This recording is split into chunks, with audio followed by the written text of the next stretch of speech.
Assalamualaikum warahmatullahi wabarakatuh.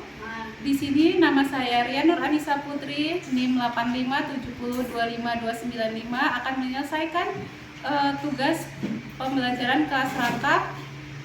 Pada kali ini saya mengajar kelas 4A dan 4B dikarenakan guru kelas 4B berhalangan hadir. Di sini saya sudah menyiapkan RPP-nya. Mari lanjut masuk kelas. Ya. Assalamualaikum warahmatullahi wabarakatuh. Waalaikumsalam warahmatullahi wabarakatuh. Apa kabar anak-anakku hari ini? Baik. Alhamdulillah, semua dalam keadaan baik. Oke, sebelum kita melanjutkan pelajaran hari ini, ada baiknya kita membaca doa terlebih dahulu. Untuk hari ini, doa dipimpin oleh kelas 4A oleh Rafa. Silahkan nak, Rafa dipersiapkan. Baca berbanggai. Bismillahirrahmanirrahim. Bersama guru. Assalamualaikum warahmatullahi wabarakatuh. Selamat pagi guru. Waalaikumsalam warahmatullahi wabarakatuh. Selamat pagi anak-anak.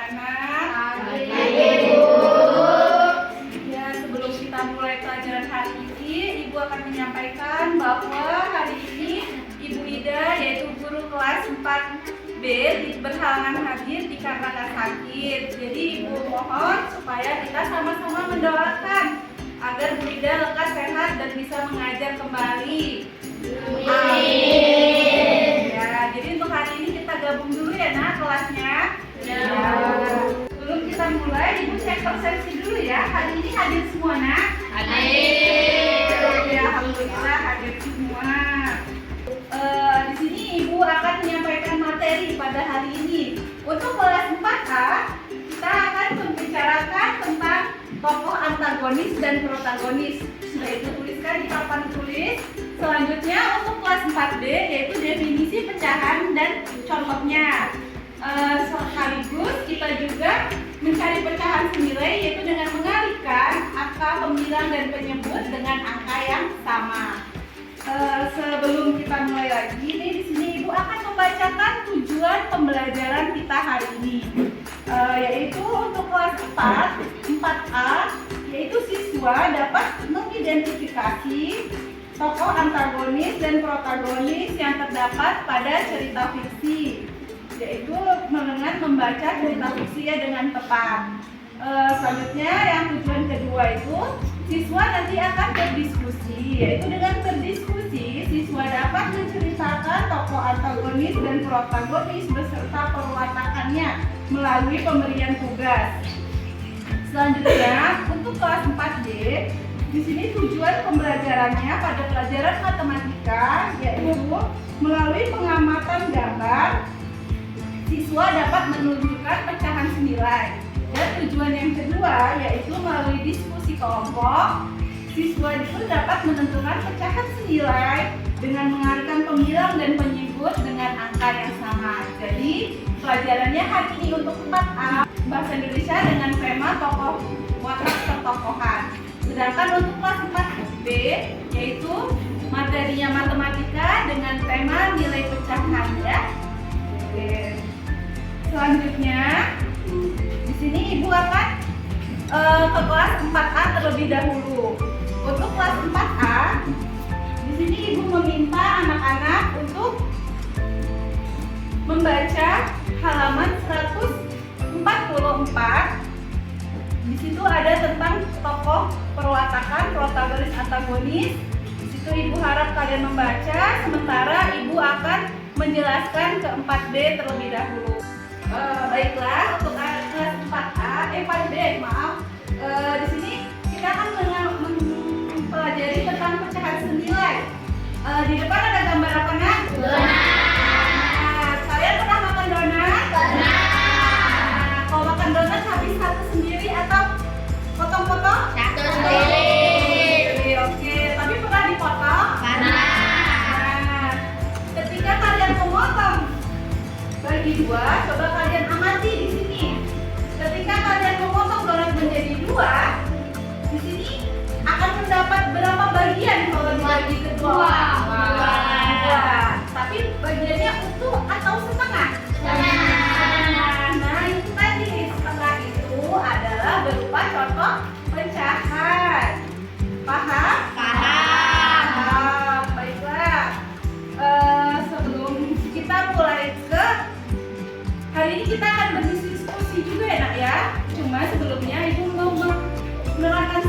tentang pecahan. Apa itu pecahan? Pecahan itu adalah sebuah angka ya, di atas disebut pembilang dan di bawahnya disebut penyebut. Sudah belajar di kelas 3 waktu itu? Sudah. Ya, jadi untuk itu kita melanjutkan kembali. Nah, pecahan senilai artinya memiliki nilai yang sama. Nilai yang sama itu seperti apa? Misalnya 1/2. Berarti ketika untuk menilai yang sama dikalikan dengan angka yang sama. Berarti kalau di atas dikali 2, di bawah kali 2. Contohnya ya, Ibu contohkan. Contohnya di sini.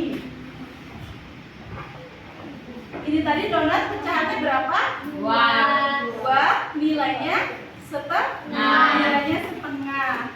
Yaitu dikalikan dengan angka yang sama. Misalnya atas dikali 2 berarti bawahnya dikali atas 2 di bawah 2. Berarti atas dikali 2 bawah dikali 2. Berarti kalau 1 dikali 2 2 kali 2 4. Nah, di sini ada angka berapa? 2/4. Di sini ada angka 1/2. Nah, ini artinya senilai. Nah, 1/2 sama 2/4 ini merupakan pecahan yang senilai. Karena apa? Ketika 2 dibagi 2 mendapat 1, 4 dibagi 2 dan 2. Jadi itu namanya pecahan senilai. Mengerti belum? Sudah ya? Oke. Untuk itu sebelumnya Ibu nanti akan kembali ke kelas 4A, tapi Ibu meminta kelas 4B untuk membuat kelompok dengan nama pelangi. Ya, beranggotakan 3 sampai 4 orang. Nah, di sini ada ya lembar kerjanya. Jadi kalian tulis nama kalian, nama kelompoknya. Kalian baca perintahnya di sini, yaitu nih. Setiap anggota kelompok wajib berpartisipasi. Terus itu mengerjakan lembar kegiatan secara berurutan, saling menghargai dalam bekerja kelompok, jadi semuanya bekerja, tidak mengandalkan teman, dan mengumpulkannya. Nah, di sini tujuan ini untuk menentukan pecahan senilai dengan gambar. Jadi nanti kalian menggunting, ada gambar donat, ada gambar apa lagi nih? Pizza, kue, dan semangka.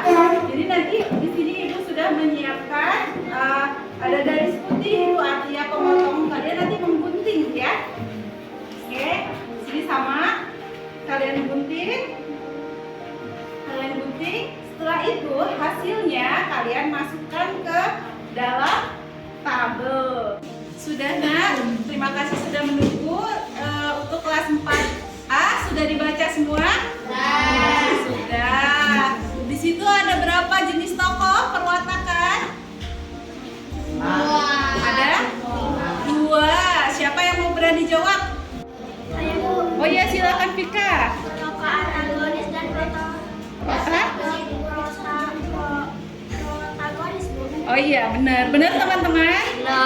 Iya, jadi di sini kita akan belajar 2 tokoh, yaitu tokoh protagonis dan antagonis. Nah, di sini akan membelajarkan watak protagonis dan antagonis.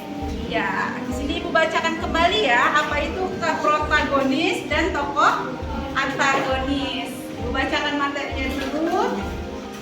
Jadi tokoh antagonis dan protagonis itu merupakan perwatakan yang pasti ada di dalam suatu cerita. Tokoh ya. Jadi tokoh protagonis itu tokoh yang mendukung cerita. Tokoh protagonis itu biasanya itu memiliki karakter atau sifat yang baik dan terpuji. Biasanya tokoh protagonis ini akan menjadi peran utama di dalam suatu cerita atau drama. Atau kalian suka nonton sinetron? Ya, tapi jangan banyak-banyak ya. Ya, di situ ada tokoh protagonis. Sedangkan antagonis itu tokoh yang melawan karakter utama. Jadi kan karakter utamanya tadi siapa? Protagonis. Dan tokoh antagonis itu tokoh yang melawan tokoh protagonis. Jadi antagonis itu tokoh yang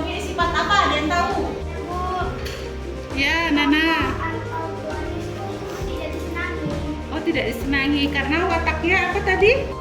Saya Bu, Gak usah tulis soal tokoh langsung jawabannya. antagonis adalah tokoh yang tidak memiliki watak yang buruk.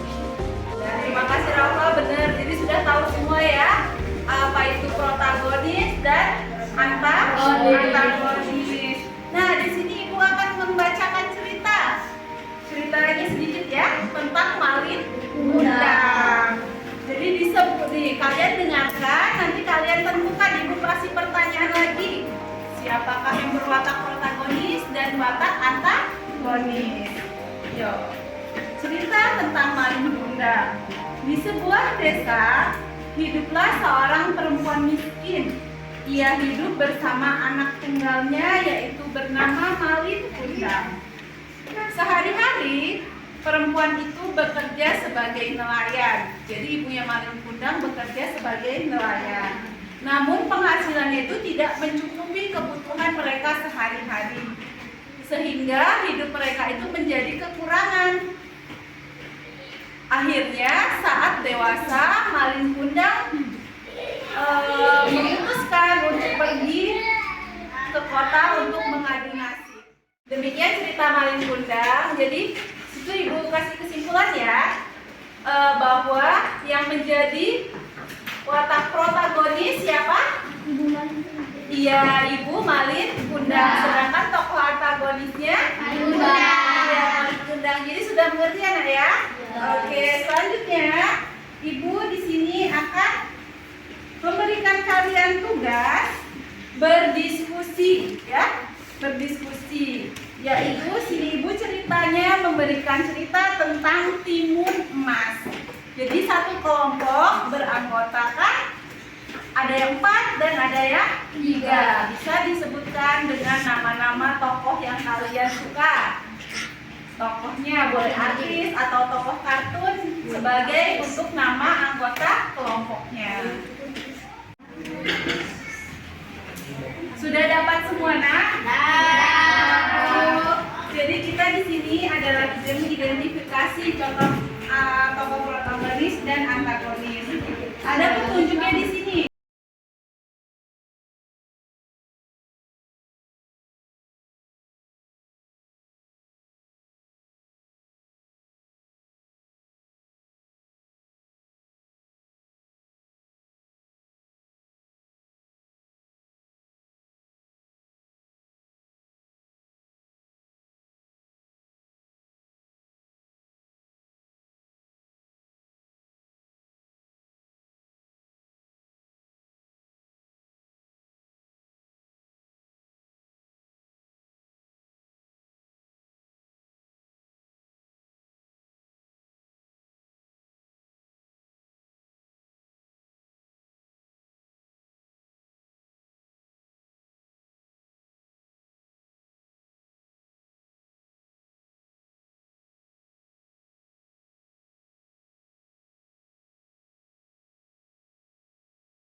Sudah selesai. Selanjutnya, Ibu meminta perwakilan kelompok untuk membacakan hasil diskusinya dan kita nanti akan saling menanggapi. Kelas 4B dulu ya, terlebih dahulu.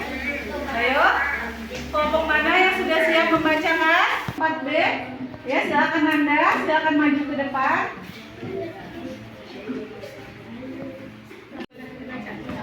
Nilai pecahan dari gambar 1 adalah setengah.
Terima kasih atas semua kelompok yang sudah mempresentasikan hasil diskusinya. Jadi dapat diambil kesimpulan ya Nak ya, bahwa pecahan senilai itu apa, sudah bisa memberikan contohnya melalui gambar-gambar dan tugas diskusi yang telah diberikan. Oke. Selanjutnya, kesimpulan apa yang dapat diambil dari pelajaran hari ini? Yaitu tentang pecahan senilai. Jadi pecahan senilai itu bisa kita terapkan di kehidupan sehari-hari. Ya, silakan tadi yang sudah mengumpulkan ya, silakan maju untuk mengumpulkan hasil diskusinya. Perwakilan kelompok saja mengenalkan ke Ibu.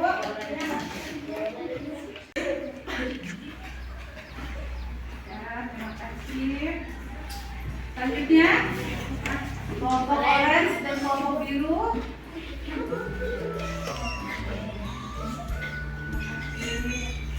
Oke, nah selanjutnya di sini Ibu akan memberikan lembar evaluasi untuk kalian kerjakan, tetapi lembar evaluasi ini dikerjakan masing-masing. Jadi setiap satu individu mengerjakan satu lembar jawaban. Bisa? Ya, silakan dikerjakan. Jangan lupa ditulis hari dan tanggal dan nama siswa. Jadi tadi ini sama mengerjakannya dengan tugas kalian diskusi tadi. Cuma di sini kalian bisa menuliskan. Jadi untuk tes formatif. Jadi Ibu akan mengetes tadi secara berdiskusi. Sekarang Ibu mengetes kalian dengan mengerjakan soal evaluasi. Jadi ditulis nama, hari dan tanggalnya. Sudah dapat semua lembar evaluasinya? Sudah, Bu. Sudah. Itu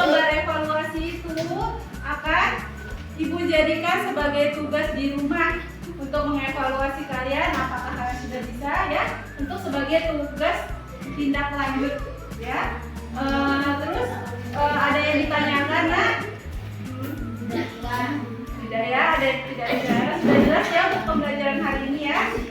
Baiklah, untuk tugas kelas 4B sudah selesai. Bisa karena berhubung waktunya sudah habis, itu bisa diselesaikan di rumah tadi tugasnya. Semoga kegiatan hari ini dapat bermanfaat. Untuk itu silakan dirapihkan. Untuk kelas 4B ibu akan kembali ke kelas 4A ya. Jadi kelas 4A ini sudah selesai juga? Sudah ya.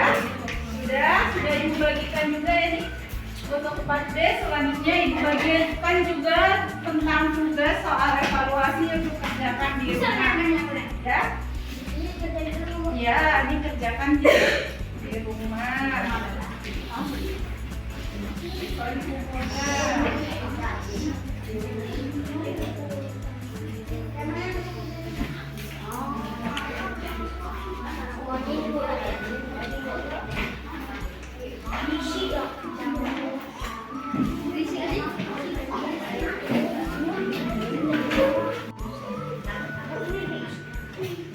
Ya, sudah dapat semua? Sudah, itu lembar berbuah sudah habis ya. Dikerjakan untuk semua lembar evaluasi ya, dapat lembar itu sebagai tugas rumah, dapat dikerjakan di rumah, diselesaikan dengan baik. Untuk tugasnya ada yang ditanyakan? Apa sudah mengerti? Sudah. Sedangkan untuk pembelajaran